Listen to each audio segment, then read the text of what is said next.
Merci, Monsieur Salmon. J'ai l'impression qu'il y a là un concentré, un florilège de l'outrance, mais peut-être est-ce de l'humour. Dans ce cas-là, effectivement, nous n'avons pas le même humour, je vous le confirme. Des mensonges, je vais y revenir. Et puis, ce que je crois essentiel, des atteintes à un principe fondamental de notre démocratie et de notre République, la liberté. 2 paragraphes. Le premier paragraphe concerne un bar. Alors que les choses soient extrêmement claires, tout débit de boisson, toute entreprise, toute association, tout citoyen, dans une République, doit respecter la loi.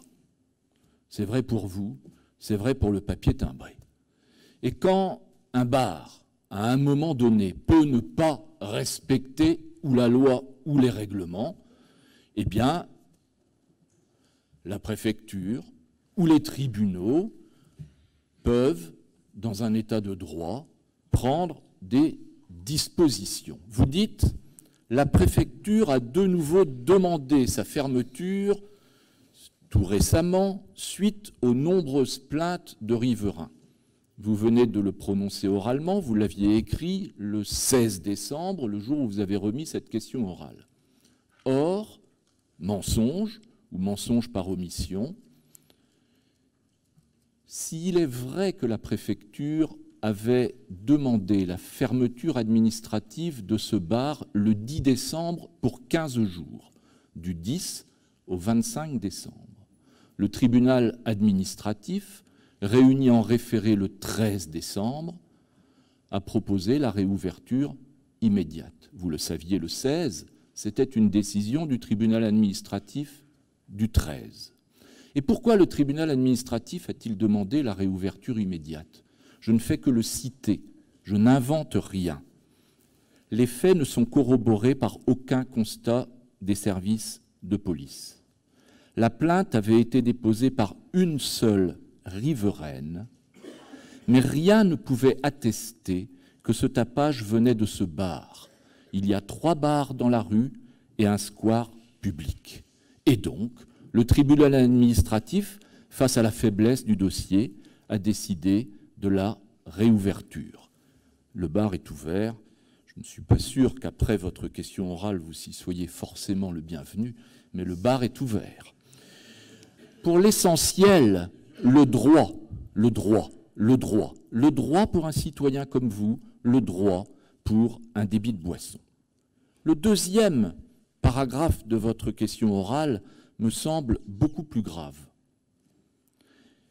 Je vous rappelle, Monsieur Salmon, que nous sommes en état de droit dans une république avec une constitution qui reprend des articles de la Déclaration des droits de l'homme et du citoyen qui ont valeur constitutionnelle. Et je lis l'article 11. La libre communication des pensées et des opinions est un des droits les plus précieux de l'homme. Tout citoyen peut donc parler, écrire, imprimer librement, sauf à répondre de l'abus de cette liberté dans les cas déterminés par la loi. Cette règle constitutionnelle a été étayée au cours de notre histoire institutionnelle par la loi sur la liberté de la presse en 1801 jusqu'à la loi sur la liberté de création en 2016. Dans un cadre précis qui est fixé par la Constitution, sauf à répondre de l'abus de cette liberté dans des cas déterminés par la loi. Et les cas déterminés par la loi, ils existent. C'est la diffamation, c'est la discrimination, c'est l'apologie de crimes de guerre, de crimes contre l'humanité, c'est le négationnisme. Et c'est une loi, je veux le rappeler ici avec fierté, au nom d'une très large majorité, j'en suis sûr, de cet hémicycle, une loi que l'on doit à un ancien président de ce conseil régional, René Pleven, loi de 1972, contre les opinions qui provoquent la haine raciale. Et c'est au titre de cette loi Pleven de 1972 que, par exemple, Éric Zemmour a été condamné à 2 reprises, en 2011 et en 2018. Liberté, évidemment, mais dans les limites prévues par la loi, ce qui fait que, quand on en appelle à la haine raciale ou à la discrimination, même si l'on s'appelle Éric Zemmour, on peut être condamné. On peut être condamné. Tout comme pour la pornographie, il y a des lois qui précisent les limites qui sont permises dans le cadre de l'édition. Une loi de 1949 revisée en 2011 et une commission de surveillance et de contrôle des publications destinée à l'enfance et à l'adolescence. La liberté d'expression, elle est constitutionnelle. Et pour nourrir cette liberté d'expression, le ministère de la Culture et de nombreuses collectivités publiques soutiennent la diversité des opinions portées par un certain nombre de maisons d'édition. C'est l'aide à la presse, c'est l'aide à l'édition, ça s'appelle la démocratie. Alors, comme nous sommes dans le cadre du 60e anniversaire de la création du ministère de la Culture par un écrivain, André Malraux, qui connaissait bien le monde de l'édition, je veux vous dire, Monsieur Salmon, parce que je fais mien, très modestement, les propos qu'il a tenus, quand votre courant de pensée, l'extrême droite de l'époque, demandait que Jean Genet et les paravents, pendant la guerre d'Algérie, soient interdits et que les théâtres qui portaient cette pièce ne soient plus subventionnés. Voilà ce que disait Malraux. Tout simplement, je ne fais que le citer. Cette pièce blesse ma sensibilité, on doit donc l'interdire, est un argument déraisonnable. L'argument raisonnable est le suivant.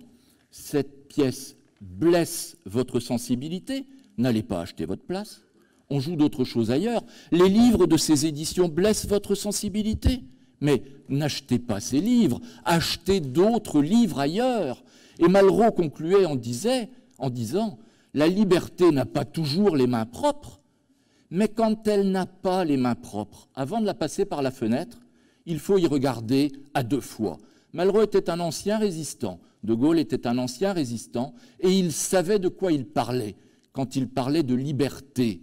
Parce que, dans notre histoire, à une époque qui n'est pas si lointaine, la liberté d'expression, elle était effectivement interdite, et il n'y avait pas de subvention pour des maisons d'édition qui pouvaient porter des projets qui ne correspondaient pas à ce que l'on appelait alors l'État français. Donc je vous propose, Monsieur Salmon, d'écrire, d'éditer, de vous faire éditer en Bretagne, et lorsque je recevrai une demande de cette maison d'édition bretonne propageant vos œuvres, eh bien je dirai, la liberté n'a pas toujours les mains propres, mais quand elle n'a pas les mains propres, avant de la passer par la fenêtre, il faut y regarder à deux fois. Et nous pourrons alors subventionner cette maison d'édition. Ce que je veux dire en conclusion, c'est que j'ai entendu au fil des années, depuis 2015, votre relation très particulière au concept de fraternité. J'ai entendu depuis 2015 votre relation très particulière au concept d'égalité, et en particulier d'égalité homme-femme. J'entends aujourd'hui très clairement votre relation assez lâche, lointaine, avec le concept de liberté, liberté pour mes idées, mais pas liberté pour les autres idées. C'est une conception assez particulière. Si l'on ajoute ces trois approches de la fraternité, de l'égalité et de la liberté, on a une approche très relative de l'essentiel de ce qui fonde une république.